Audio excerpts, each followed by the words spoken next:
guys, welcome from me, Championship Manager 0102, the Game On Challenge, part 47. Now, you know what? I weren't going to be honest on my special update earlier on today in saying about my stupid error yesterday about making a video and not having the mic on. Well, I can tell you that I've double checked my mic and it is working. I was just being a spastic. Because I was making reels on Facebook, I turned my mic off for that. How fucking retarded can one be? So there ain't going to be too much more that I'm going to be able to show you now than what I already explained. But the difference now, of course, is I can show you the game. Part 47, that's not including any special updates or streams and stuff. In this game, I mean, as I said earlier on today, it's all about getting to, well, I say it's not all about getting to season 50. It's just about hitting milestones. Every season is a new milestone. And things are looking really good for Matt. I'll be able to show you some of the signings Matt has done over the last, particularly the last season and a half. The last season and a half, we've had full allocation of 7 signings each season, so 14 players to show you that Matt has brought in, that I've brought in. But the reason I'm saying Matt is because, obviously, last season, a tremendous season, winning the title and winning the Champions League. And, I mean, last season, it fell apart for me. I mean, I lost my first game in fuck knows how long. And that was a harsh defeat. I forget who it was. I think it was at home as well. But I was well and truly fucking champ-manned. But just really quickly, whilst this game fires up, this takes a while to restore now. And the reason it takes so long to restore is because as we play season after season after season, the file size is getting heavier and heavier. It's fucking unreal. In case you ever wonder why does it take so long. The updates in mid-June, they don't take long whatsoever. So I've restored this as a solo game, as you can see. Let's start then with the table. And there you see, 9 league games to go. Matt is 6 points ahead of me with a better goal difference by 13. We have still got to play each other. I'm pretty sure we have. Let's just double check that. And it is. Yes, second from last game. My last 2 games, look at that. Motherfuckers. I didn't realise that. Munich and then at home to HSV. Now, just cast your mind back. HSV, Matt was in charge of them for a season. And to be fair to him, had built a good old squad there. I think he brought in 14 players before moving to Bayern Munich. So it's a difficult looking end. It's not over yet. So who knows? We'll see how we go. Just to remind you then, Champions League then, we are at the quarter-final stage. I forgot that this draw had been made actually. So I've got Milan, as you can see. Matt has Roma.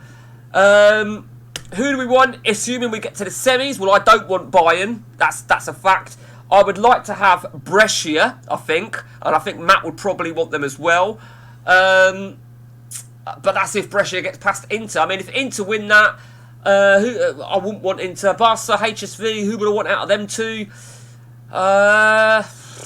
Fucking hell. Do you know what? I'm not even going to fucking estimate who I think will go through, because I don't really know who I want.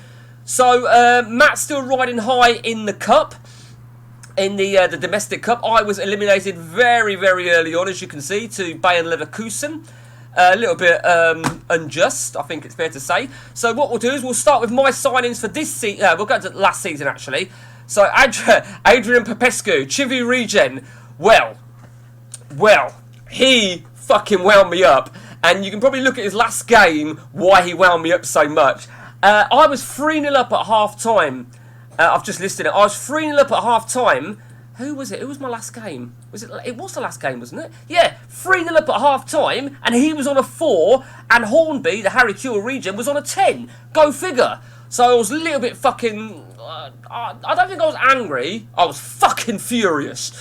He's on his way. Van der Vaart Regen.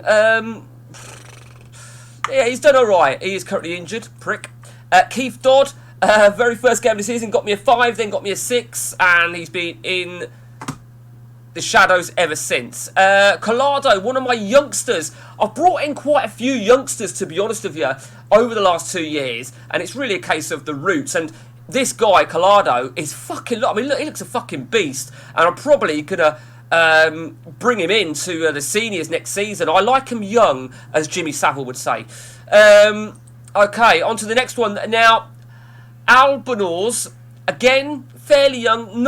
Probably a waste of a transfer, to be honest, because I brought another young Argentine who I'll show you in a minute. George Ribeiro, managed him at Manchester United. Very, very happy with him. He's a good player. And Tommy Ferns. Now, that was a goalkeeper. We've been able to get some contracts sorted out because I have the protected feature activated. I wish I didn't. I wish I took Gary Johnson's advice and just fucking abolished that bullshit. More about that in a moment. So we've got 3 strong goalkeepers, but in all fairness, my main goalie is still, is it Gosens? I forget. Anyway, this season, Adrian Marian, not been convincing considering the amount of money we spent on the cunt. Pierre Cox, he's done alright when he's come in. Luis Campos, another defender, a lot of money spent. 7 to 8 is not good enough. Jean-Luc Grondin, he's done alright for me, I guess. And then the youngsters now. Javier Lobo, a lot of money for him for such a youngster. But you see what I mean about the Argentine. He looks a lot better, a lot more promising. And we still had 2 more transfers.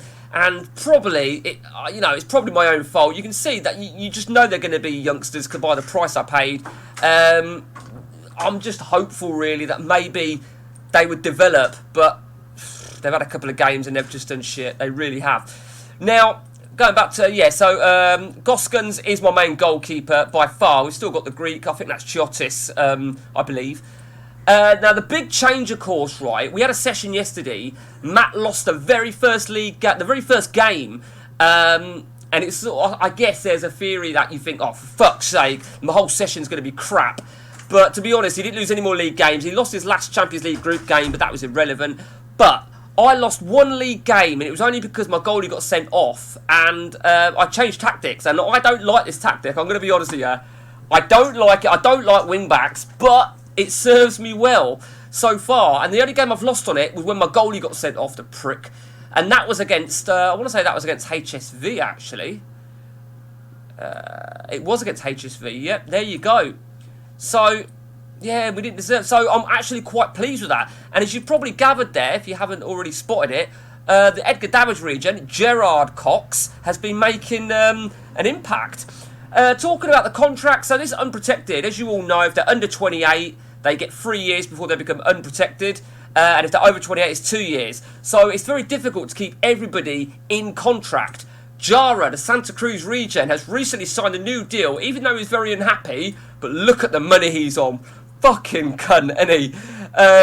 So my strikers, Jara, which is obviously the Santa Cruz region, Tomato, I'm not sure who he's a region of, but he signed a new deal as well, 140 grand. And of course, we gave another new contract to the Zlatan region. So all my strikers are set up now. So I'm set up. When did Jara sign that? He signed that when he's 28. So he's only got 2 years before that becomes unprotected again.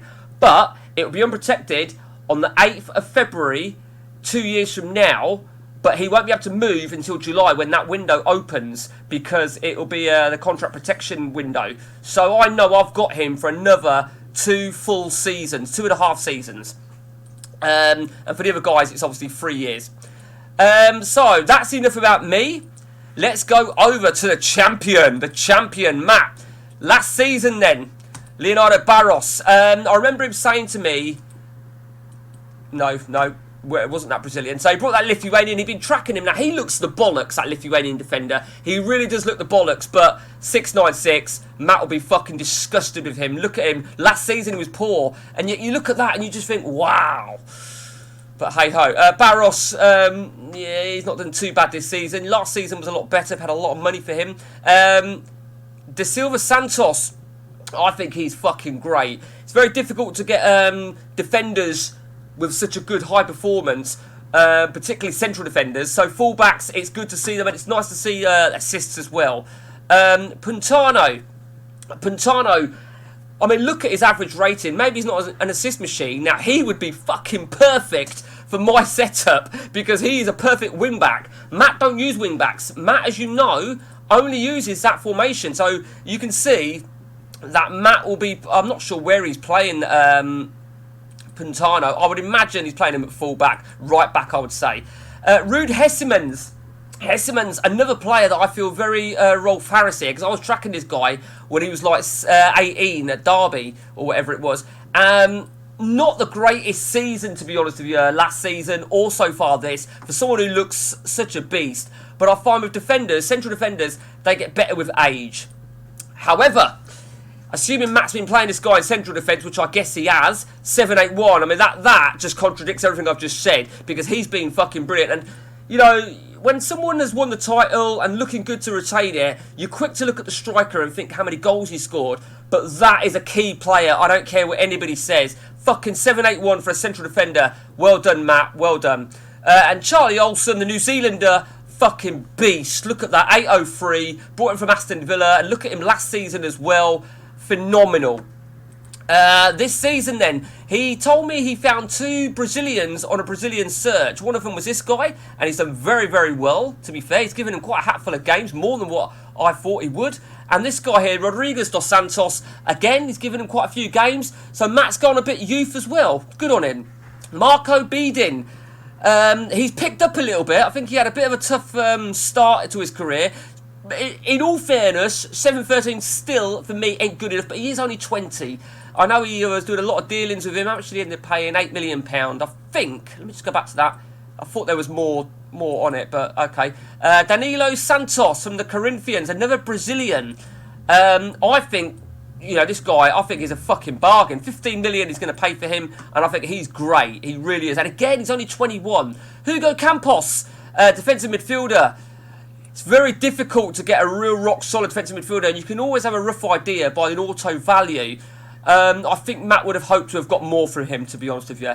Lee James, that is a Neville Southall regen we worked out, and he looks fucking amazing in terms of attributes.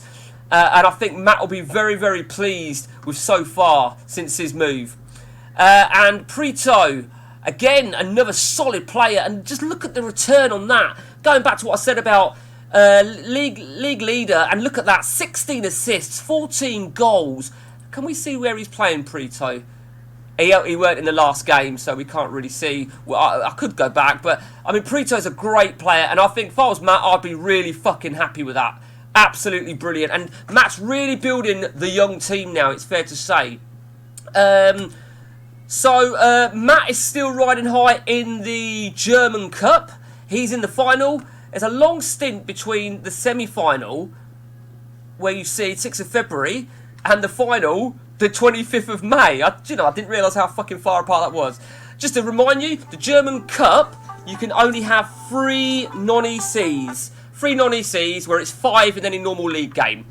And that's it. That is game on, guys. That is game on. Hope you enjoyed it. A proper in-depth look into the game. And until next time from me, guys, take it easy.